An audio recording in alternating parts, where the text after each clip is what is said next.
So here's the Xiaomi 13T, an upgrade from last year's Xiaomi 12T. Now if you're familiar with the Xiaomi 12T from last year, then the Xiaomi 13T might just be a downgrade if you compare the specs on paper side by side, except it technically isn't. I'll tell you why during the course of the video. So the Xiaomi 13T comes in a white box like this. Inside the box, you're going to get a SIM ejector tool. Then you're going to get some manuals, which I don't know if people still read these things these days. Then you're going to get a TPU case. It's just a clear case to get you started before you can actually buy a real case.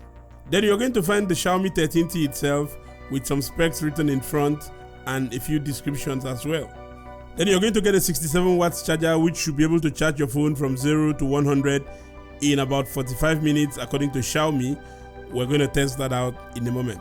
Then you get a USB Type-C cable, and that's it, no headphones. Traditionally, Xiaomi phones don't come with headphones in the box. The Xiaomi 13T actually brings back an old design that I really love that we have almost forgotten. That is the design of the Galaxy S7 Flat. Now I loved how the glass of that phone curved into the frame, the back glass. And the Xiaomi 13T is mirroring that same design pattern. The glass back of the phone curves into the plastic frame of the device, so one-handed operation is exceptionally comfortable. Now if you like some glossiness, then this phone might just be for you. This phone is so glossy it could pass for a mirror if the situation permits. Then we have a large black camera bump that contains the 3 lenses. Now I love how the camera bump cuts into the back glass of the phone. But with the camera bump so large, the phone will definitely rock on the table. Now I don't know if this is still an issue for a lot of people because you can hardly find a phone these days that will not rock on the table. And come to think of it, at the end of the day, you still wear the phone in case anyway, so why does this matter to a lot of you? If you're still watching at this point, please don't forget to hit that subscribe button because it actually helps the channel out a lot. Now the color I have here is the one that is called the Meadow Green. And honestly, I won't even lie, this is one of the best greens I have seen on a smartphone. I love the way it looks. And I also love the fact that the edges of the Xiaomi 13T are totally flat, just like the edges of the iPhone. Now I love flat designs because it is easier for me to hold. The edges are so flat that the phone can stand on its own even without support. At the bottom, you're getting a USB Type-C port and a dual SIM tray that can take 2 SIM cards.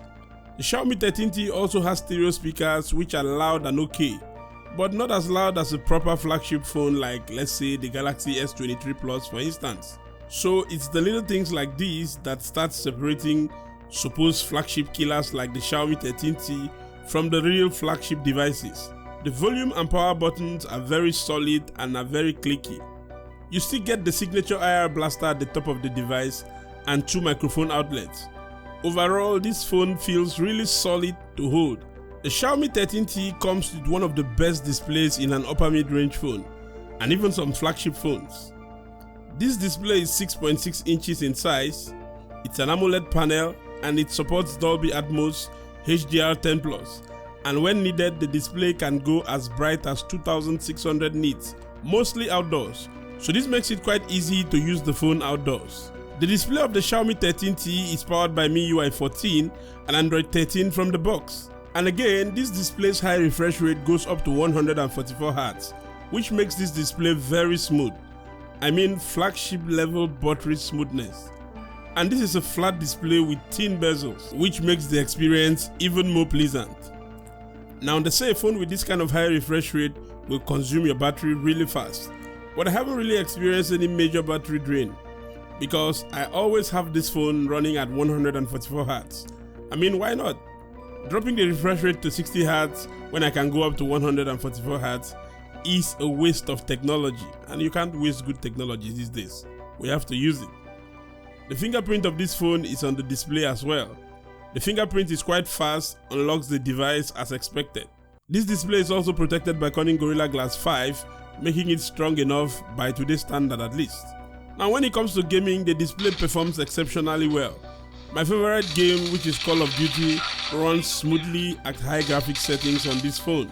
Not the best performance I have seen on a phone in this category, but still there is little to complain about. I have gamed for long periods of time and the device gets warm. Like you can feel that the device is actually performing a stressful task, but it doesn't overheat like, you can ask the iPhone 15 users.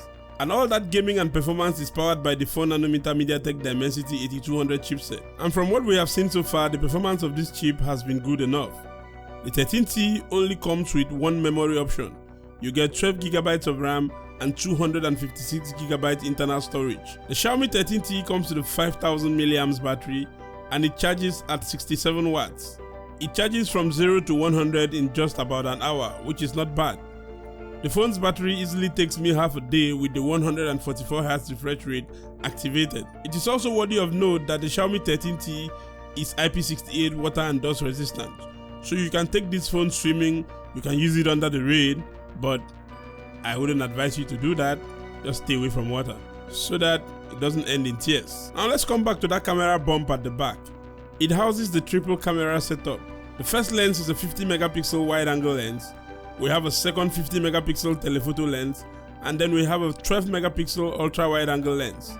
The selfie camera is a single 20 megapixel wide lens. While this camera setup looks very impressive on paper, the reality is a bit different. Now for still images, the colors are not so consistent, the skin tones are regularly off, and this is the same situation with the selfie camera as well.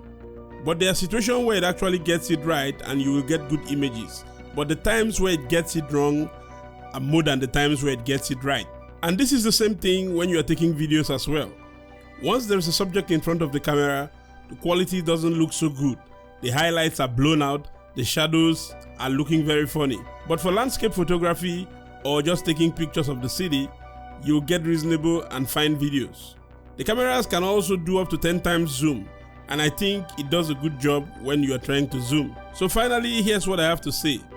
The Xiaomi 13T is a great phone, good battery, good specs, performance. Even though the camera performance didn't meet my expectation, I hope a software update actually fixes the flaws, mostly those of the skin tone.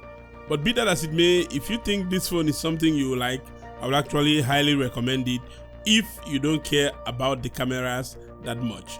Until the next time, my name is Kingsley. Please don't forget to destroy that subscribe button right there by smashing it, alright?